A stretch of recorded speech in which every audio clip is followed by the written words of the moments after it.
चलिए देखा जाए क्वेश्चन नंबर 9 फ्रॉम एक्सरसाइज 19.10 क्या दिया गया था, है ना। बोला गया था इंटीग्रेट करने के लिए x इंटू लिखा हुआ था साइन 2x इंटू लिखा गया था कॉस 2x dx। सो इसे कैसे इंटीग्रेट किया जाएगा।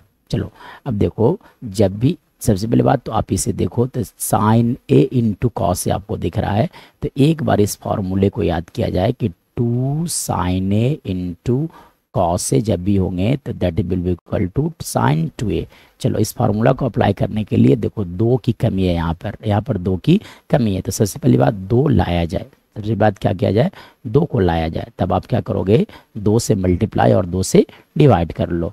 मतलब आप लिख सकते हो 1/2 into x as it is रहने दिया जाए, और मैं यहाँ ले देता हूँ 2 साइन 2x इंटू लिख दिया जाए cos 2x dx लिखा जा सकता है। इसके बाद अगर देखा जाए तो क्या किया जाएगा, इसके बाद की देखा जाए कहानी, तो देखो इस फॉर्मूले को यूज किया जाए तब आप क्या लिख सकते हो, लिखा जा सकता है 1/2 इंटू इंटीग्रेशन ऑफ x, और यहाँ से आप लिख सकते हैं साइन 4x dx लिखा जा सकता है। इसके बाद देखा जाए, इसके बाद आपको यूज करना पड़ेगा, देखो एक अलजेब्रिक फंक्शन है, दूसरा ट्रिग्नोमेट्रिक फंक्शन है। जब दो तरह का फंक्शन इनटू मिलेंगे तो वहाँ पे हम लोग को यूज करना है u इंटू भी, मतलब दो तरह का फंक्शन जब भी गुना मिल रहा है तब ये यूज करना है। तो क्या होता है, पहले u को बाहर, v को इंटीग्रेट, फिर माइनस साइन देना है, ठीक है। अब du बाई dx लिख देना है, ठीक है। इंटीग्रेशन ऑफ v dx को एक बार फिर से यहाँ पे लिख दो आप dx, और इसे मानने का एक तरीका होता है u और v को आइलेट। इस सीक्वेंस में जो पहले आएगा उसे u लिखा जाता है, जो बाद में आता है वो v। चलो देखो यहाँ पे x है, x is an algebraic function, और दूसरा जो लिखा गया that is sine 2x, that is trigonometric function.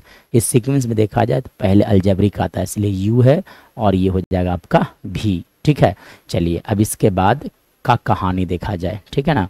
चलो इसके बाद देखो, तब आप क्या करोगे, लिखा जा सकता है यहाँ से 1/2 इंटू, ठीक है। चलो अब यहाँ से लगेगा u इंटू भी। सबसे पहले बात तो 1/2 इंटू, ये इंटू में चलेंगे, ठीक है। चलो आप u इंटू में इसे चलने दो, रहने दिया जाए, ठीक है।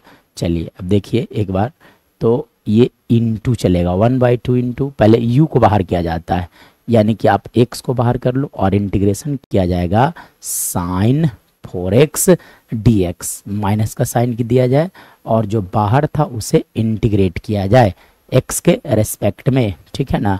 और फिर यहाँ से आप लिख दोगे इंटीग्रेशन ऑफ साइन 4x का होल dx लिखा जाएगा, इंटू चल रहा था। चलिए अब इसके बाद देखा जाए तो अब आप लिख दोगे 1/2 इंटू, ठीक है।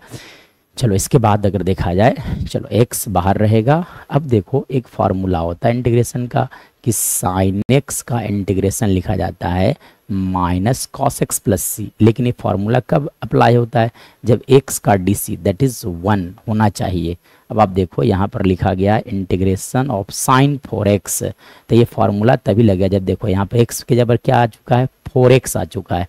4x का डी होता है 4, इसलिए आप 4 से मल्टीप्लाई करोगे, 4 से डिवाइड करोगे, यानी कि हमारा इस बार रिजल्ट आएगा -4x/4 प्लस सी लिखा जा सकता है। मतलब माइनस को मैं बाहर कर लेता हूँ और यहाँ से लिख दिया जाए cos 4x/4, ठीक है, माइनस, है ना, और इसके लिए 1 लिख दोगे इंटू इसका इंटीग्रेशन आप लिखोगे माइनस cos 4x बाई लिख दोगे आप 4 इंटू dx लिखा जा सकता है ना, होल इंटू चल रहा था। इसके बाद देखा जाए तब आप 1/2 से मल्टीप्लाई भी कर सकते हो, तब जब आप 1/2 से मल्टीप्लाई करोगे तो वो लिखा जाएगा -x cos 4x/8, माइनस, देखो माइनस माइनस प्लस हो जाएंगे और यहाँ से आप कर लो बाहर 1/8, 1/2 से मल्टीप्लाई होगा इसमें भी, है ना, और यहाँ पे आपका बच जाएगा cos 4x dx। चलिए इसके बाद की कहानी देखा जाए, इसके बाद की कहानी बहुत सिंपल है।